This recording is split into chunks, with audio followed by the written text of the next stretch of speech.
wa rasuluh. Allahumma sholli ala Muhammad wa ala ali Muhammad. Amma ba'du.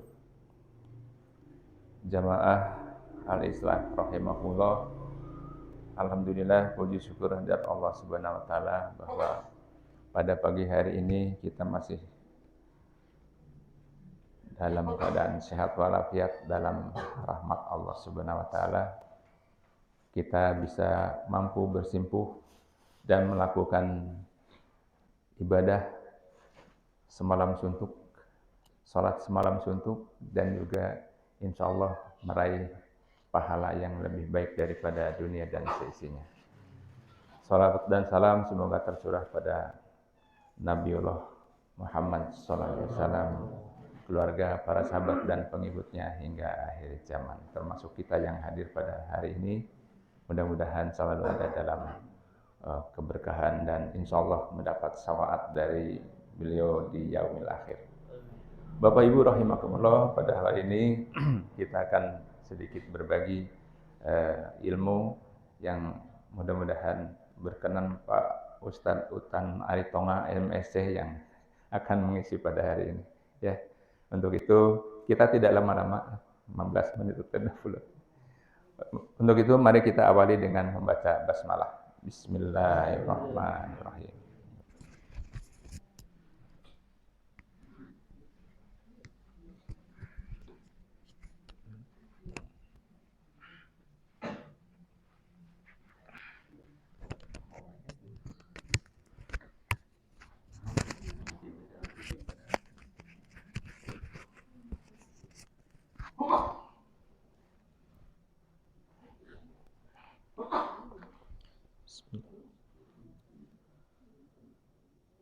Assalamualaikum warahmatullahi wabarakatuh.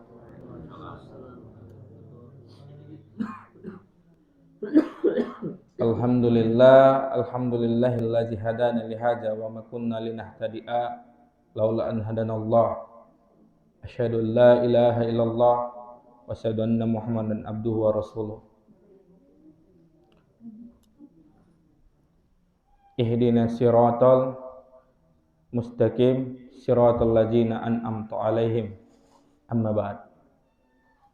Dan intinya kita bersyukur kepada Allah Subhanahu wa taala. Pada hari ini kita masih diberi kesehatan, kesempatan untuk berkumpul menimba ilmu. Mudah-mudahan Allah memberikan naungannya kepada majelis ini insyaallah. Dan tak lupa pula kita mengucapkan salawat beserta salam kepada junjungan kita Nabi Agung Muhammad sallallahu alaihi wasallam.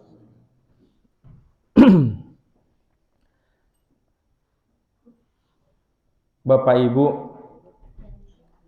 kalau misalnya kita ditanya, mungkin ini berkaitan dengan apa yang sudah kita imani, apa yang sudah kita kerjakan, dan apa yang sudah kita jalani selama hidup kita ini. Benarkah kita sudah menyandarkan hidup kita kepada Allah Subhanahu wa taala? Mungkin ini pertanyaan penting bagi kita Bapak Ibu. Karena apa? Karena kebenaran dari jawaban pertanyaan ini akan menentukan kita di surga atau di neraka. Jadi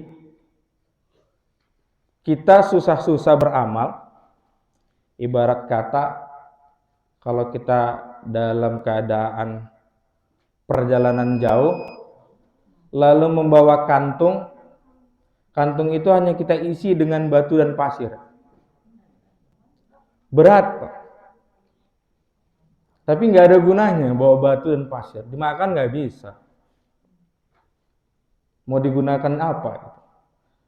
Jangan sampai kemudian pertanyaan tadi itu belum sama sekali kita bisa jawab sesuai dengan yang seharusnya. Banyak para ulama ustadz kiai menyebutkan bahwasanya Al-Fatihah itu Ummul Quran. Jadi sekian ayat dari Al-Quran itu induknya hanya satu, Al-Fatihah. Begitu ya Pak ya. Kalau kita cermati Al-Fatihah ini,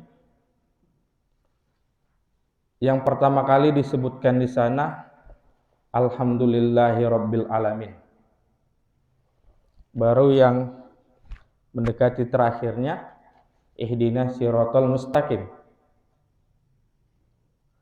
Kesimpulan dari keseluruhan Al-Fatihah ini, Bapak Ibu, sebenarnya mengacu kepada satu pertanyaan yang tadi itu, di mana sebenarnya kita diminta untuk mentauhidkan Allah. Kita perlu mentauhidkan Allah ini. Jadi hanya ini modal kita yang menentukan kita nantinya di surga atau di neraka. Ini seperti mudah tapi sulit, Pak. Banyak sekali orang tergelincir kepadanya. Di mana sebenarnya dalam menjalani ini kita belum sama sekali mentauhidkan Allah. Belum menempatkan apa yang kita jalani, belum menempatkan segala sesuatu yang kita terima ini hanya bersandar kepada Allah. Ini yang terjadi di kita. Sebab apa juga Rasulullah sendiri pun berdoa, ya Allah, aku berlindung kepadamu dari syirik yang tidak aku ketahui dan dari apa-apa yang tidak aku ketahui itu tadi. Jadi nanti bisa dicari di Google doa Rasulullah yang menurut pendapat para ustadz, doa ini tadi menghapuskan segala kesyirikan. Nah, kalau kita cermati juga, bisa jadi orang beramal itu kan ada tingkatannya, Pak ya. Nah, tingkatan-tingkatan ini tadi belum dekat kepada pertanyaan itu tadi. Benarkah kita sudah menyandarkan hidup kita ini kepada Allah SWT?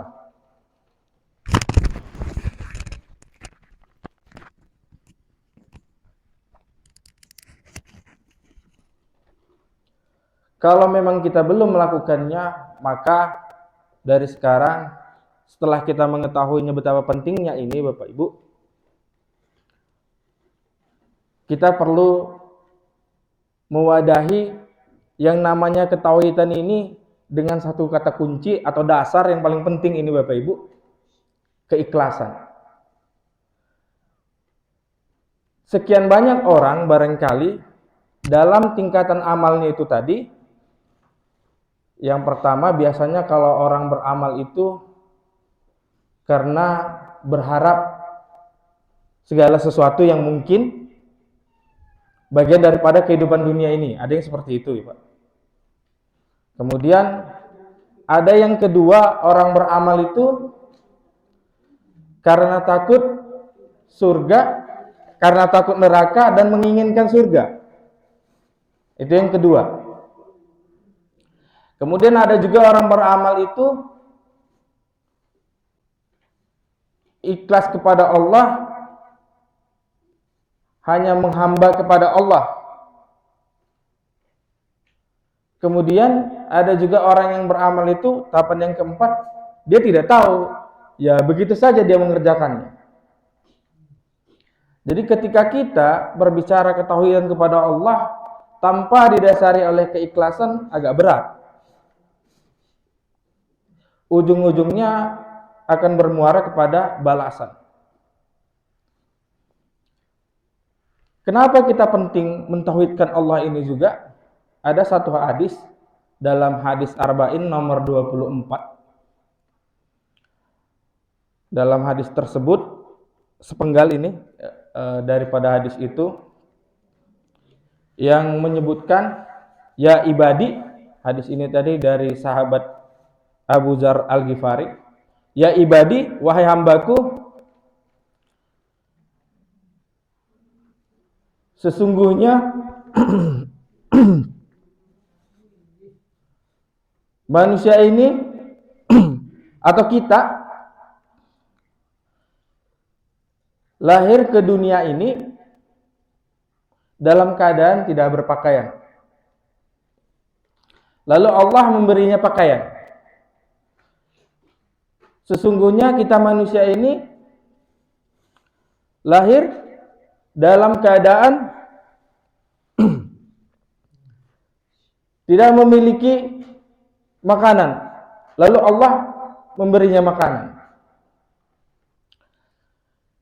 Satu petikan ini tadi dari pada hadis yang diriwayatkan oleh sahabat Abu Dzar Al-Ghifari radhiyallahu anhu ini tadi, kita coba mengamati gitu Pak ya. Kehidupan kita ini, Bapak Ibu lahir nggak punya apa-apa. Nggak ada Bapak Ibu yang lahir, ibu bawa suami, bapak bawa istri. Nggak ada Pak. Tapi Allah kasih.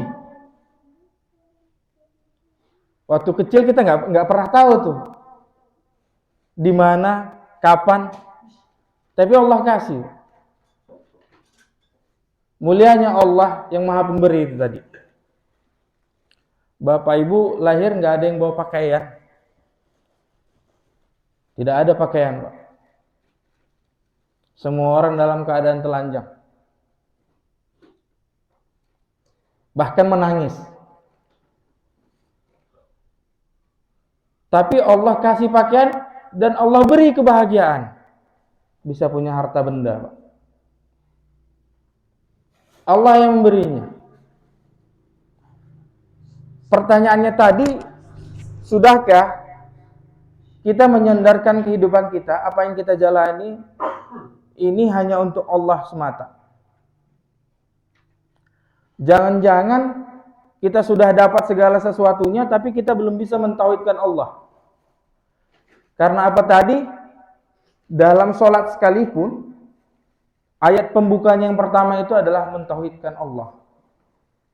Jadi kunci kita yang pertama, kalau belum mentauhidkan Allah, belum bisa masuk surga Bapak Ibu. Belum bisa masuk surga.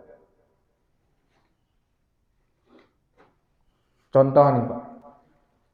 Kita ada sering nih berharap segala sesuatu urusan dunia ini jaminan bagi kita itu kebahagiaan kita. Kita mengesampingkan bahwasanya Allah adalah sumber semata daripada kebahagiaan hidup kita ini. Dan yang paling sering terjadi, kalau kita dulu muda-mudanya kajian-kajian kecil gitu dibilang kalau sholatnya dimantap-mantapin gitu ya, biar dipuji gitu ya Pak ya, biar dibilang soleh. Ini salah satu bentuk kita tidak mentauhidkan Allah. Kita melaksanakan ibadah bukan karena Allah, karena sesuatu. Jadi kalau bisa kita, segala sesuatu yang kita kerjakan, amalan yang kita kerjakan itu hanya untuk Allah. Kalau tadi Nabi berdoa dari kesyirikan yang dia ketahui dan dari kesyirikan yang tidak dia ketahui, ini sering terjadi juga. Misalnya Bapak Ibu sakit atau rezekinya agak sempit, ketemu teman atau ketemu orang lain gitu ya, diajarin kamu teh baca ini gitu ya. Ini sering terjadi. Ini sering terjadi. Misalnya tadi kalau ada yang bilang punten ya Pak ya, kalau ini terjadi maka doanya tadi mudah-mudahan Allah menghapuskan. Kenapa? Kelak di hari kiamat ada 70.000 orang dari segolongan umat itu yang masuk surga tanpa dihisab. Nah, biasanya ini sering terjadi, punten. Kalau kita beramal itu yang disandarkan itu kepada amalannya, bukan kepada Allah. Misalnya begini, malam Jumat nih ya Pak ya, sering baca Yasin. Harapannya Yasinnya akan mengampuni orang. Ini menggugurkan ketauhidan. Sepele. atau ketemu kiai biar sembuh nanti gitu ya. Memang ada dalilnya Pak ya. Kalau misalnya ada satu penyakit gitu lalu dibacakan Al-Fatihah, ditiupkan ke airan, diminum begitu. Tapi yang sering terjadi, makanya Rasulullah itu berdoa dari kesirikan yang dia tidak ketahui. Rasulullah saja berdoa, apalagi kita. Ini terjadi, kita sandarkan penyembuhnya itu, alhamdulillah tadi karena saya bacain Al-Fatihah sembuh. Nggak sengaja nih Pak, nggak sadar nih, bilang begitu. Alhamdulillah tadi dibacain sholawat sembuh. Mana Allah? Jadi ketahui dan itu Rasulullah berdoa, dia khawatir, saking khawatirnya Rasulullah itu tadi, dia jangan-jangan terjerumus pada kesirikan. Kalau sudah masuk kepada kesirikan, ingat tadi, amalannya jadi batal. Karena tadi, alhamdulillahirabbil alamin, ar-rahmanirrahim. Kalau kita menilik tadi hadis yang tadi, Tuhan semesta alam, ar-rahmanirrahim, kita lahir nggak punya apa-apa, lalu diberinya. Kan begitu ya. Dan kesimpulan daripada ayat itu tadi, bahwasanya Allah itu adalah satu-satunya ilah, satu-satunya sesembahan. Jadi puncak dari kumpulan dari kesimpulan seluruh Al-Quran itu adalah mentauhidkan Allah. Kisah-kisah diceritakan supaya kita percaya kepada Allah, bahwasanya Allah ada dengan kuasanya, dengan kekuatannya. Segala sesuatunya itu dari Allah. Jadi Bapak Ibu, kalau kita belum bisa mentauhidkan itu, seperti yang saya sebutkan tadi, karena kita tidak pernah meletakkan keikhlasan dalam beribadah. Nah, keikhlasan dalam beribadah ini harus kita bangun. Orang yang mencapai ikhlas paling tinggi, mungkin ada di antara kita, insya Allah Pak ya. Kalau misalnya Bapak Ibu nih, bawa konsumsi. Kalau Bapak Ibu bawa konsumsi, kira-kira bisa dibayangin nggak? Kalau ada orang bilangnya, si ibu teteh nggak pernah ngasih apa-apa gitu.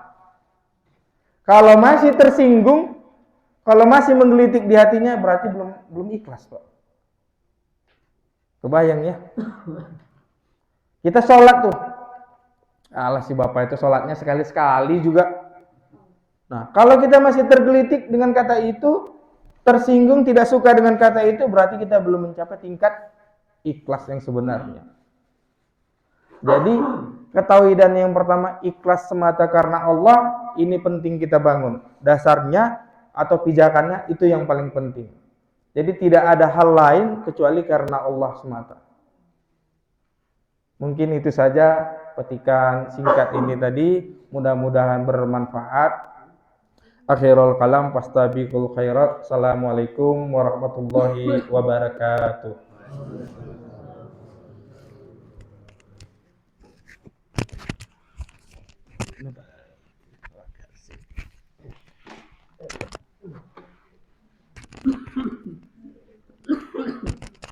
Jazakallahu khairan katsiran Pak Ustaz Ferry Thomas yang sudah memberikan pencerahan.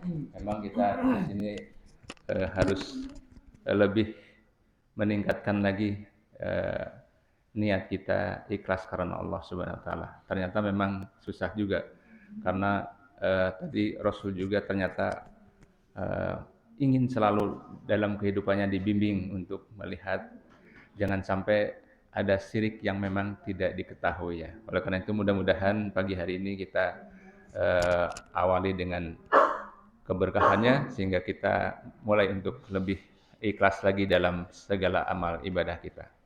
Sekali lagi terima kasih Pak Ustadz Aritonga. Mudah-mudahan menjadikan amal soleh bagi Bapak dan sehat selalu. Dan kepada Bapak Ibu yang pada hari ini kita sudah sama-sama berkumpul, maka terima kasih.